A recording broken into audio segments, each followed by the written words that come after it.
Monday, everyone, and welcome to your next episode of the Monday Huddle. Today's episode is all about awakening that inner CEO that I know exists in all of us and finally putting ourselves in charge. If you're someone who's really looking to take charge of your life, this episode is definitely for you. Or you might be someone who just really knows that you've got that within you and you're probably doing a pretty good job awakening that CEO, but maybe you're a lifelong learner and this episode really kind of resonated with you, this topic, so you're wanting to check it out. Either way, this episode is perfect for you because that's what we do at Shop Talk. Each and every Monday, I am passionate about bringing the topics that I discuss in depth with our clients to our audience on this Monday Huddle. So if you're new to Shop Talk, you may not know that we're a little crazy about a Monday around here. And that's because to us, if you love your Monday, you really can love your life. We want you to be part of our Monday revolution by joining us each and every Monday for your next episode of the Monday Huddle. If you're a first-time viewer, I'm your host, Dr. Dawn, CEO and founder of Dr. Dawn Shop Talk. And as we like to say at Shop Talk, let's talk shop. In other words, let's talk about all of those issues that you talk with your coworkers about, sitting around at the break room or at the coffee pot or at the water cooler, right? All the topics that really can affect your workday that we know can then spill over into your personal life.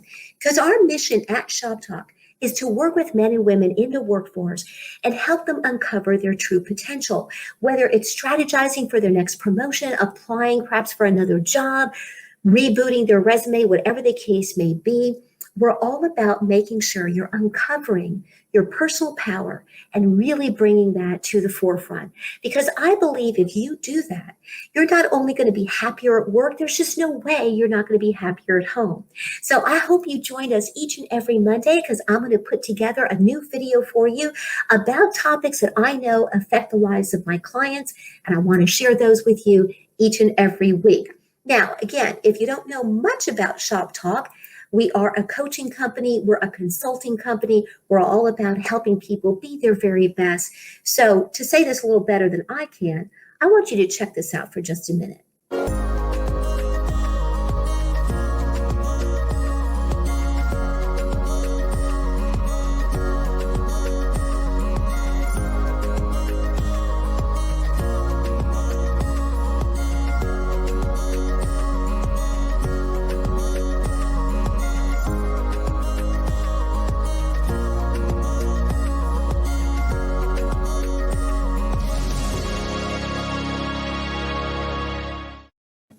All right, you guys, I hope you loved our video. We love it because we are so excited about helping people, again, be their very best. So if you'd like to book that free consultation, reach out to me on email, on the website, DM me.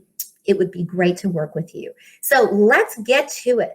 Let's talk about awakening your CEO, right? Unleashing that inner CEO and putting yourself in charge. So let's talk about that before we get into the specific tips. First off, I think it's important to really understand that if you follow these tips or others, you're going to be able to look at that week ahead and really feel like you're in charge. You're going to just like face that week and say, I've got this. That's what being an inner CEO really is all about. It's about defining what that actually means for you. So let's start with that. Did you know that if you were to look this up in Webster's dictionary, it literally says that a CEO is the actual person in charge. It's the authority figure in any organization. So then the question becomes, why do you feel that you're not the person in charge? Now, if you're a teenager, right, you're not in charge. If your parents are paying the bills, that's what I told my daughter when she was a teenager. Mom and dad are in charge, you are not. But once you're an adult, you're in the workforce, you're on your own, you really should feel that you're empowered to take charge of your own life. And that's what today's episode is all about. So again, ask yourself the question, do I feel like I'm in charge? A big part of that is to really tap into the CEO mindset. A CEO, a successful CEO, really understands that there's a lot out of their control, but there's quite a bit they can control, right? So they may not be able to control that during a presentation, the technology goes out. but they can control having some sort of backup plan to that. So maybe they don't really need the technology to show the PowerPoint because they spent the time preparing for that presentation so well that they're just going to speak from the heart. So it won't really matter that the technology is not working all that great. That's what I'm talking about, is that ability to go with the flow, but have the confidence to know that, hey, I've got this. I really do. But part of that also is working hard and making sure you're devoting the time to feel that you're prepared for whatever life throws your way. So again, you're not going to be able to predict perhaps the outcome, but you can work hard in making sure that you're prepared for it to the best of your ability. All right. So the next thing I want to talk about is a different definition of CEO.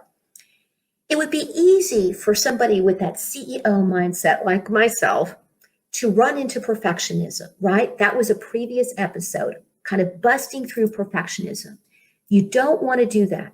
You don't want to get stuck in that loop where you feel like you have to control everything.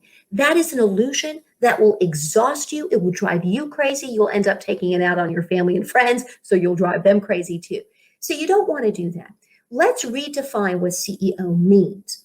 It definitely means that you're in control of your life, because even when you can't control the things that happen, you can always control your reaction, especially in the workplace. If you're having a really tough day, maybe there's some personal things going on at home. Again, it's your choice whether you bring that to the workplace, right? Confide in a friend, do things that help you feel better, arm yourself, equip yourself with the tools necessary to be able to tackle life's challenges head on. But then when you're at work, you just kind of have to bring your A game. And in fact, sometimes the way you treat things at work is a great way to treat things at home. Right? In other words, to be patient with yourself, to be professional, not to let emotions always drive the decision making, right? We have a whole other episode about making sure that you don't have fear in the driver's seat. So these are all really important topics. So one of the things I want to share with you is that when I help clients really awaken the CEO within them, we're really talking about all kinds of strategies, creating your own action plans so that you do feel like you have control in your day. You have a lot more control than you think. For example, if you're somebody who always runs late, so you run into that meeting and you already are disheveled and you definitely don't look like the professional that we know you can be, then perhaps you're somebody who's going to need to go back to an old-fashioned alarm that's just obnoxious, right? Have you ever had this beautiful sounding alarm go off on your iPhone or your Samsung, and it's just such a delicate song? It's not going to wake you up. Well, you might be somebody who sleeps so soundly that you're going to need a backup alarm to the backup alarm, even if it's something that's like, bah, bah, bah, whatever you have to do to get up. Or maybe you're really just not prioritizing sleep. That's a big one for me because I get so excited about everything I've got going on that it's hard to want to end the day, especially if it's a great one, right? So I started changing my mindset just about sleep. Instead of seeing the end of the day, literally, as the end of that day, I see going to bed on time as the beginning of the new day. Because I know if I don't get enough sleep, I'm really going to be miserable. Sleep is going to affect my energy. It's going to affect my mood. It can affect my hunger. It can affect whether I get sick, all those kinds of things. So again, if you use a lot of tools and if you just soak up all this learning and try to figure out what you can do, what you do have control over, then again, that's going to empower you to really consider yourself in charge of your life. And if you do, then you're already a CEO. All right, you guys. So let me go ahead and put up a couple little tricks I like to use to remind myself that I'm the CEO of my own life, not just because I'm the CEO of a company. All right, let's redefine what CEO can mean. The three qualities I'm going to talk about are qualities that have not only worked very well with staff that I've supervised, but with the clients that I work with. So we're going to take the C and the E and the O, and we're going to think about it a little differently. Let's start with the C. Start thinking about compassion. Do you know that compassion is a common thread among those that have the most empathy? And in fact, a lack of compassion is a common thread among serial killers. FBI profilers will tell you if you have no compassion, then you're more likely to get in trouble, big time trouble if you're a serial killer, obviously. But it really is a quality that if you don't have it naturally, it really can be developed. And the reason this is important is because the best CEOs out there, whether you're the CEO of a company or the CEO of your own household, have compassion for others. They really do. Because you want people to follow you because they're inspired to do so, not because you're going to get them in trouble if they don't, right? The same is true in your personal life. If you just have a way of talking to your children or talking to your husband or wife or your loved ones that really helps them understand your point of view, they're more likely to not be upset, not to overreact, and that's going to definitely affect your day, both at home and at work. All right, you guys, let's go on to the E in CEO. Enthusiasm is key. You've got to be enthusiastic about your life. And if you're not, again, you're in charge of it. If you're not in a job that you love, why aren't you? You've got two choices. Either make your current job the dream job so that you do so well that people are inspired to promote you. Happens all the time. If you are the very best at what you do, before you know it, the higher ups are going to notice and they're going to offer you a promotion. Now, of course, you've got to step up to that promotion. That's a whole other episode. You have to feel like you're a CEO because people hire people. And if you're nervous about an opportunity and never want to step outside of your comfort zone, you're holding yourself back. But if you're compassionate, both to others and to yourself, people are going to want to work with you. The same is true at home. If you are the CEO in your business life, then the last thing you want to do is to treat your loved ones like your employees. Well, unless you're a really good boss, then maybe they wouldn't mind, right? But always remember that people have a point of view. And if you're compassionate towards them and yourself, it's going to empower you. It's going to help your creativity. It's going to help your leadership skills. So compassion, you guys, is definitely key. Enthusiasm is a close second because you can't be really, truly fulfilled if you're not enthusiastic about what you do. My daughter used to say this all the time when she was little and I picked her up at daycare. I would come to pick her up, and this was after a long day. At this point, when she was real small, I was still teaching in the public schools, and I love teaching, and I love public school teaching. But you guys, if you've ever taught teenagers, well, if you've even raised teenagers, you know, sometimes they're a little difficult. So I have to say that when it came to teaching, I loved it, but there were days where it was very stressful. But I didn't take that out on my daughter. And one of the reasons was not because I was a perfect mom, but because I really did love teaching. I loved my vocation. It was my vocation and my avocation. So even if I had a huge stack of papers to grade or a parent that was just really unreasonable and unappreciative, I didn't let it affect my day because I really loved my job. So I would come pick her up with all the enthusiasm in the world. And when she was real little, I remember she was maybe 4 years old. And she said to me, when I put her in her car seat and we're starting to drive home, she said, "Mommy, you're just not like the other mommies." At first I was like, "Oh, this is either good or bad." And when I asked her, "Oh, really, honey? Well, how is that?" She would say, "You're just so, happy when you come get me. You're so happy to see me." Because she was actually seeing quite a few really frazzled moms picking up their kids. They had it at work, right? They're coming straight from work and they literally are telling their children, "Come on, let's go, get in the car." No hug, no, "Oh, I'm so happy to see you." None of that. And you can't fault them sometimes, right? Because they're just so exasperated. Their enthusiasm left a long time ago. So you got to bring that enthusiasm back. Either make your current job a dream job. That's going to be another episode. So if you're wondering how the heck do you do that, that'll be coming up pretty soon, you guys, later this month. But in the meantime, if you don't feel like you can do that, then you've got to give yourself permission to bring as much joy as you can to the current job you're in, and then have the courage to start looking elsewhere. Or if it's not something you can really do right now, then try to find a hobby or a passion that really fuels you to kind of counterbalance maybe what's happening at work until you can get in a better situation. So lots of strategies to increase your enthusiasm It is so important because if you're not happy, you guys, you're definitely not going to feel like you're in charge. All right. Now, usually during this part of the show, I always like to remind our audience members that we love it when you tune in. So be sure to like, share, and comment. If we can, we always try to give you an on-air shout out. So absolutely love doing that. All right, you guys, let's go on to O. The O in CEO is organization. You guys, it's just true. If you, again, are frazzled, you can't find anything, you're just always either late, or if it's not that, you're turning things in late, you're missing those deadlines, or perhaps you are super organized at work, but then you get home and your home, here's part of my house right here, your home is so unorganized, you're depressed and stressed the minute you walk in the door, okay?